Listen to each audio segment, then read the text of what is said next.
السلام عليكم ورحمة الله وبركاته.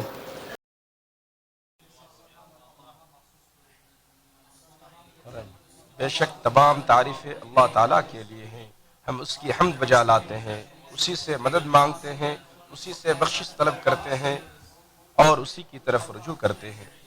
ہم اپنے نفس کی برائیوں اور اپنے برے اعمال سے اللہ تعالیٰ کی پناہ چاہتے ہیں. جس شخص کو اللہ تعالیٰ ہدایت دے اسے کوئی گمراہ کرنے والا نہیں، اور جسے وہ گمراہ کر دے اسے کوئی ہدایت دینے والا نہیں. اور میں گواہی دیتا ہوں کہ اللہ تعالیٰ کے سوا کوئی سچا معبود نہیں، وہ تنہا ہے، اس کا کوئی شریک نہیں. اور میں گواہی دیتا ہوں کہ ہمارے نبی محمد صلی اللہ علیہ وسلم اس کے بندے اور رسول ہیں. اے لوگوں جو ایمان لائے ہو، اللہ سے ڈرو جیسے اس سے ڈرنے کا حق ہے، اور تم ہرگز نہ مرو مگر اس حال میں کہ تم مسلم ہو. اے لوگوں اپنے رب سے ڈرو جس نے تمہیں ایک جان سے پیدا کیا اور اس سے اس کی بیوی پیدا کی، اور ان دونوں سے بہت سے مرد اور عورتیں پھیلا دیں. اور اللہ سے ڈرو جس کے واسطے سے تم ایک دوسرے سے سوال کرتے ہو، اور رشتوں سے بھی، بے شک اللہ ہمیشہ تم پر پورا نگہبان ہے. اے ایمان والو اللہ سے ڈرو اور درست بات کہا کرو، وہ تمہارے کاموں کی اصلاح کر دے گا اور تمہارے گناہوں کو معاف کر دے گا. اور جو اللہ اور اس کے رسول کی اطاعت کرے گا وہ یقیناً بڑی کامیابی سے سرفراز ہوگا. حمد و صلات کے بعد بے شک اللہ عز و جل نے انسان کی تخلیق ایک بہترین ساخت اور عمدہ سانچے میں فرما کر اس کی تکریم اور عزت افزائی کی اور اس کو بہترین شکل و صورت سے نوازا. چنانچہ وہ تمام مخلوقات میں سب سے مناسب قد و قامت اور سب سے خوبصورت شکل و صورت والا ہے. عقل و شعور کے زیور سے آراستہ ہے اور تمیز کرنے کی صلاحیت اسے عطا کی گئی ہے. ایسا اس لیے کیونکہ اللہ سبحانہ نے بنی نوع انسان کو اوامر و نواہی کا مکلف بنایا ہے اور اس زمین میں انہیں ایک دوسرے کا جانشین قرار دیا ہے. اس کے علاوہ بھی بہت سی حکمتیں ہیں جنہیں صرف اللہ ہی جانتا ہے. ان امور میں انسان ایک دوسرے پر تو فضیلت و فوقیت رکھتا ہے، لیکن اللہ کے نزدیک فضیلت و فوقیت کا یہ معیار نہیں ہے، اور نہ ہی یہ چیز اللہ کے نزدیک اسے کوئی فائدہ پہنچائے گی، اور نہ ہی اس کے نزدیک اس کی کوئی اہمیت ہوگی. اللہ کے نزدیک فضیلت و فوقیت کا معیار تو جسم کے اس باطنی ٹکڑے کی درستی اور اصلاح پر ہے جسے بندے اپنے نگاہوں سے تو نہیں دیکھ سکتے، لیکن اللہ کے نزدیک بندوں کو دیکھنے کا معیار گوشت کا وہی ٹکڑا ہے. آپ صلی اللہ علیہ وسلم نے فرمایا بے شک اللہ تمہاری شکل و صورت اور قد و قامت کو نہیں دیکھتا بلکہ وہ تمہارے دلوں اور اعمال کو دیکھتا ہے. اللہ کے بندو، دل تمام اعضاء و جوارح کا بادشاہ ہے، اور یہ تمام اعضاء اس کے لشکر ہیں جو اپنے بادشاہ کے اوامر بجا لاتے ہیں. یہ دل کی درستی اور اس کے بگاڑ کے اعتبار سے ہی اپنا کام کرتے ہیں. چنانچہ اگر دل درست ہوتا ہے تو یہ سارے لشکر خیر و بھلائی کے لیے سرگرم ہوتے ہیں، اور اگر وہ فاسد ہوتا ہے تو یہ شر و برائی انجام دینے کے لیے متحرک رہتے ہیں. اس کی دلیل ہمارے سچے رسول کا یہ فرمان ہے، سنو جس میں ایک گوشت کا ٹکڑا ہے، اگر وہ درست ہو تو سارا جسم درست ہوتا ہے، اور اگر وہ خراب ہو تو سارا جسم خراب ہوگا. سنو وہ دل ہے. بندہ اللہ عز و جل کی جانب سفر کے منازل اپنے دل سے طے کرتا ہے، نہ کہ اپنے جسم سے. اس کی وجہ یہ ہے کہ عبادت اور بندگی کے اصول و مبادیات جو خدا کی طرف لے جاتے ہیں ان کی اصل جگہ دل ہے. یہیں پر اس کے اندر مختلف عبادتوں کا داعیہ اور جذبہ پیدا ہوتا ہے، جیسے اللہ اور اس کے رسول سے محبت، اس سے امید اور خوف، اس کی تعظیم، اسی پر بھروسہ، اسی کے لیے اخلاص اور اسی کی طرف رجوع کرنا. شریعت کے دلائل اس بات پر شاہد ہے کہ فی نفسی کسی عمل صالح کی فضیلت ایک عمل صالح کا دوسری عمل صالح پر فوقیت اور اس پر ملنے والے اجر و ثواب اس کی ظاہری صورت کی بنیاد پر نہیں، اور نہ ہی اس کی کثرت اور سخت محنت کی بنا پر ہے، بلکہ عمل کرتے وقت دل میں پائے جانے والے ان اعمال کے حقائق جیسے ایمان، اخلاص اور احتساب کی بنیاد پر ہے. شیخ الاسلام ابو العباس احمد ابن تیمیہ حرانی کہتے ہیں کوئی عمل کسی دوسرے عمل پر کثرت کی بنیاد پر فضیلت نہیں رکھتا ہے، بلکہ فضیلت کا معیار اس عمل کو انجام دیتے وقت دلوں پر حاصل ہونے والے اس کے اثرات ہیں. اسی لیے امت کے سلف صالحین سمجھتے تھے کہ فضیلت اور سبقت اس شخص کو حاصل ہے جس نے اپنے دل کی اصلاح، پاکیزگی، تطہیر اور اس کو نیک بنانے میں سبقت حاصل کی۔ نفلی عبادتوں کے لیے ظاہری اعضاء و جوارح کی قد و کاوش کے بالمقابل دل کے اس اعلیٰ مقام تک پہنچنے کے لیے جد و جہد کرنے کو زیادہ نفع بخش، فائدہ مند اور مشقت طلب سمجھتے تھے۔ جس کا دل نیک اور ٹھیک ہوگا اس کے اعضاء اور اعمال بھی ٹھیک ہوں گے۔ امام حافظ ابن رجب رحم اللہ فرماتے ہیں رسول اللہ صلی اللہ علیہ وسلم اور آپ کے اصحاب کے نفلی اعمال کی کثرت نماز اور روزے کی کثرت کی وجہ سے نہیں تھی، بلکہ دلوں کے تقوی، ان کی پاکیزگی، ان کی درستی اور اللہ کے ساتھ ان کے مضبوط رشتے کی وجہ سے تھی۔ اگر انسان کے یہ عبد اتنی اہمیت کا حامل ہے تو پھر بندے کو چاہیے کہ اس کی نگہداشت، معائنہ اور اصلاح کرتا رہے اور اس سے ایک لمحے کے لیے بھی غافل نہیں ہو، کیونکہ اصل نور تو دل کا نور ہے، اصل بصیرت تو اس کی بصیرت ہے، اور اصل استقامت اور درستی اس کی استقامت اور درستی ہے۔ بات یہ ہے کہ صرف آنکھ ہی اندھی نہیں ہوتی بلکہ دل اندھے ہو جاتے ہیں جو سینوں میں ہے۔ اسی لیے نبی صلی اللہ علیہ وسلم یہ دعا کرتے تھے، اے اللہ میرے دل میں نور پیدا فرما۔ اے اللہ کے بندو، دل کی صحت و تندرستی جسم اور اعضاء کی صحت سے زیادہ ضروری ہے، کیونکہ جسم کی بیماری کا آخری انجام زیادہ سے زیادہ موت ہے، جو کہ ہر مخلوق کے لیے مقدر ہے، جبکہ دل کی بیماری اور اس کے بگاڑ کا انجام کفر یا نفاق ہے، جو کہ دنیا اور آخرت میں رسوائی کا باعث ہے۔ اللہ تعالی ہمیں اپنی پناہ میں رکھے۔ قیامت کے دن رسوائی سے کوئی بچ نہیں سکے گا سوائے اس شخص کے جو خالص دل کے ساتھ رب کی بارگاہ میں حاضر ہو، جیسا کہ اللہ تعالیٰ نے اپنے خلیل ابراہیم علیہ السلام جو سچے مسلمانوں کے امام ہیں کی زبانی بیان فرمایا، اور جس دن کے لوگ دوبارہ اٹھائے جائیں گے اس دن مجھے رسوا نہ کر، جس دن کے مال اور اولاد کچھ کام نہیں آئے گی، لیکن فائدہ والا وہی ہوگا جو اللہ تعالیٰ کے سامنے بے عیب دل لے کر جائے۔ اور امام المتقین ہمارے نبی صلی اللہ علیہ وسلم کی یہ دعا تھی، میں تجھ سے بے عیب دل کا سوال کرتا ہوں، اور بے عیب دل وہ ہے جو شرک، شبہات، بدعات اور تمام برائیوں اور عیوب سے پاک ہو، اور یہ ایک توحید پرست مومن کا دل ہے، کیونکہ کافر اور منافق کا دل بیمار ہوتا ہے، جیسا کہ اللہ تعالیٰ کا فرمان ہے،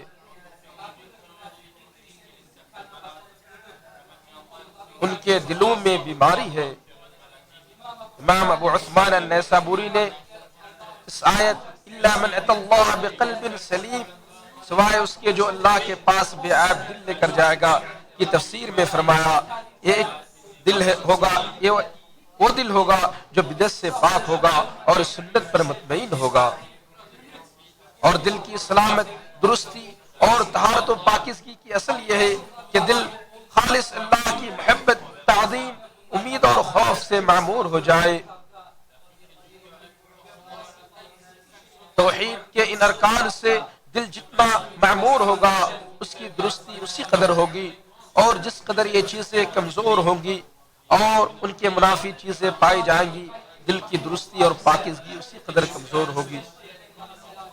امام ابن قیم رحم اللہ فرماتے ہیں دل کی کامل سلامتی اور طہارت کے لیے ضروری ہے کہ ان پاک چیزوں سے بالکل پاک ہو، شرک سے جو کہ توحید کے منافی ہے، بدعت سے جو کہ سنت کے منافی ہے، خواہش نفس سے جو کہ اوامر الہی کے منافی ہے، غفلت سے جو کہ ذکر الہی کے منافی ہے، اور نفس پرستی سے جو کہ اخلاص کے منافی ہے۔ دل میں ایسی نشانیاں ہوتی ہیں جن سے بندے کو معلوم ہو جاتا ہے کہ اس کا دل صحت مند دل ہے یا صرف اس میں صرف گوشت کا ایک ٹکڑا ہے۔ ان میں سے ایک نشانی یہ ہے کہ وہ اپنے مالک کو ملامت کرتا رہتا ہے، یہاں تک کہ اپنے رب کی طرف متوجہ ہو جاتا ہے اور اس سے گریہ وزاری کرتا ہے، اور اپنے رب سے اس طرح لو لگاتا ہے جیسے کوئی مجبور شخص اپنے محبوب سے دل لگاتا ہے، جس محبوب کی رضا، قربت اور انسیت کے بغیر اس کی نہ زندگی ہے، نہ کامیابی، نہ لذت و سرور۔ صحت مند دل کی نشانیوں میں سے ایک یہ ہے کہ اگر اس کے سامنے قبیح اور حرام چیزیں پیش کی جائیں تو وہ فطری طور پر ان سے دور بھاگتا ہے، ان سے نفرت کرتا ہے اور ان کی طرف متوجہ نہیں ہوتا ہے۔ صحت مند دل کی نشانیوں میں سے ایک یہ بھی ہے کہ وہ حق پر اٹل اور قائم رہتا ہے، اور جس وقت فتنہ اور شبہات کی لہریں ٹھاٹے مارتی ہے اس وقت بھی اس کو حق کی پہچان ہو جاتی ہے، کیونکہ مومن کا دل ایک روشن چراغ کی مانند ہوتا ہے، جیسا کہ عظیم صحابی حذیفہ بن یمان رضی اللہ عنہ نے فرمایا: اے مسلمان، اے اللہ کے بندے، خبردار ایسا نہ ہو کہ تم اپنے رب کے ساتھ بندگی کے عہد کو توڑ دو اور نتیجے میں تمہارا دل سخت ہو جائے اور اس عہد و پیمان کو اس سے کہیں زیادہ خیال کرو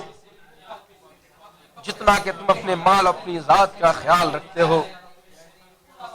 کیونکہ تمہارے دل میں یہ چیز ودیت کی گئی ہے کہ وہ سچائی کو قبول کرے اور ہدایت سے متاثر ہو، لیکن اس کے باوجود دل تیزی سے پلٹنے والا بھی ہے، وہ گناہ پر گناہ کرتا رہتا ہے یہاں تک کہ وہ سخت ہو جاتا ہے یا بگڑ جاتا ہے، اور بسا اوقات اتنا بگڑ جاتا ہے کہ اس پر مہر لگ جاتا ہے، پھر وہ اس وقت نہ بھلائی کو پہچان پاتا ہے اور نہ برائی پر نکیر کرتا ہے، اور نہ ہی وہ محرمات کے زخموں سے تکلیف محسوس کرتا ہے، اور نہ حق سے واقفیت کی وجہ سے درد محسوس کرتا ہے۔ دل کی سختی کا ایک بڑا سبب یہ ہے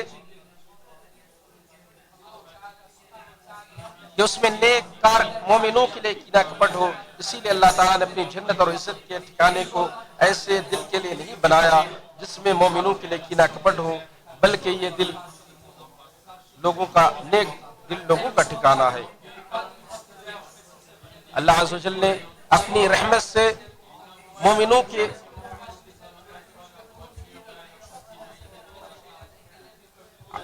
اللہ عز و جل نے اپنی رحمت سے مومنوں کے جنت میں داخل ہونے سے پہلے ان کے دلوں میں کینہ کپٹ اتار دے گا تاکہ اس میں وہ ظاہری باطنی ہر اعتبار سے لطف اندوز ہو۔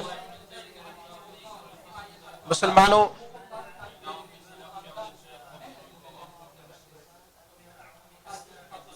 دلوں کی سختی اور ان کی خرابی کے اسباب میں سے ایک سبب یہ ہے کہ محبت و تعظیم اور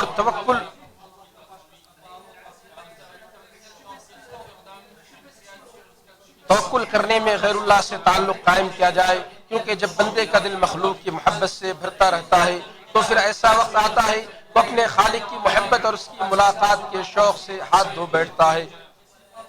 اور جب تک وہ مخلوق کی تعظیم میں لگا رہتا ہے تو ممکن ہے کہ اس پر ایسا لمحہ بھی آ جائے جب وہ اپنے دل میں عظمت الہی اور اس کی ہیبت و وقار کو ہی محسوس نہ کرے، اور جب وہ اپنی حاجات مخلوقات کے سامنے پیش کرتا رہتا ہے تو ممکن ہے کہ ایسا وقت آئے جب وہ اپنے دل میں اپنے پروردگار پر توکل کا کچھ حصہ بھی نہ پائے۔ اے اللہ، ہمارے دلوں کو اپنی محبت، تعظیم اور اپنے توکل سے بھر دے، تو یہ دعاؤں کو قبول کرنے والا ہے۔ میں اسی پر بات ختم کرتا ہوں اور اپنے لیے اور آپ سب کے لیے اللہ تعالیٰ سے استغفار کرتا ہوں۔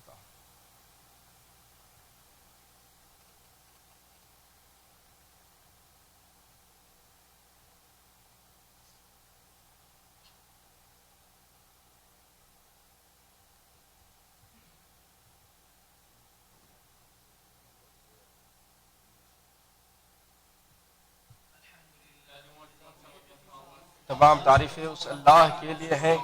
جس کے ہاتھ میں بادشاہی ہے اور جو ہر چیز پر قادر ہے، اور درود و سلام نازل ہو ہمارے نبی اور امام پر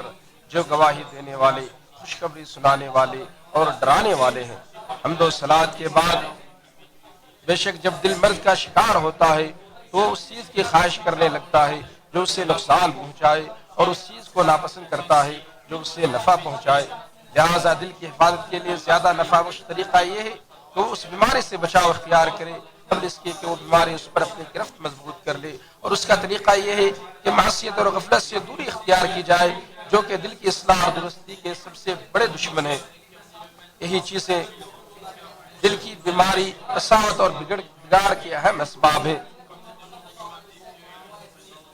نیز بندے کو چاہیے کہ دل کے مالک اور اسے الٹ پلٹ کرنے والے رب سے بار بار یہ دعا کرتا رہے کہ اللہ اس کے دل کی اصلاح کرے اور اسے محفوظ رکھے، اسے دین اسلام پر ثابت قدم رکھے، جیسے متقیوں کے سردار نبی صلی اللہ علیہ وسلم دعا کیا کرتے تھے۔ اور بندے کو جب اپنے دل کی بیماری کا احساس ہو تو شرعی علاج میں جلدی کرے تاکہ اللہ کی رحمت سے اسے شفا حاصل ہو۔ اللہ کے بندو، سخت دلوں کا بہترین علاج کثرت سے اللہ کا ذکر بجا لانا ہے، کیونکہ اس میں وہ شفا کامل موجود ہے جو کسی بھی بیماری کو بغیر ٹھیک کیے نہیں چھوڑتا۔ ابن رجب رحمہ اللہ فرماتے ہیں جہاں تک دلوں کی نرمی کی بات ہے تو یہ ذکر الہی سے پیدا ہوتی ہے، کیونکہ ذکر الہی دل میں خشوع اور رقت پیدا کرتا ہے، اس کی اصلاح کرتا ہے اور اس پر چھائی ہوئی غفلت کو بھی دور کرتا ہے۔ اور سب سے اہم اور اعلیٰ اور دلوں کی اصلاح میں سب سے مؤثر اور نفع بخش ذکر رب کا نازل کردہ کلام اور وحی مطلوع ہے۔ ارشاد باری تعالی ہے